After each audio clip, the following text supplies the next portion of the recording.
Mijn zus is iemand die eigenlijk altijd voor iedereen klaarstaat. En eigenlijk daar zelf nooit wat voor terug wil ontvangen. En haar droom heeft kunnen verwezenlijken door een huis te openen voor mensen met een beperking op Schiermonnikoog. We gaan nu wel van het eiland, maar we zijn nog binnen de grenzen van de gemeente. En de boodschap die ik u te vertellen heb, moet echt binnen de gemeentegrenzen plaatsvinden. Mevrouw Maria Dijkema, het is mij een enorme eer om u in dit gezelschap te mogen vertellen. Nou ja, zij is iemand die graag geeft en het moeilijk vindt om zelf te ontvangen. Dat is eigenlijk... Maar ze verdient het wel. Ze verdient het klip en klaar. En ja, dat vinden heel veel mensen.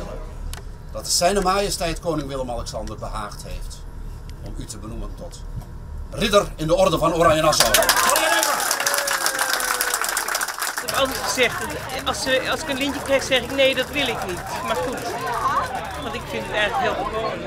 Want iedereen hier vindt u ontzettend bijzonder. Ja, dat is ook bijzonder, ja. Dat is ook bijzonder. Maar ik vind het heel gewoon.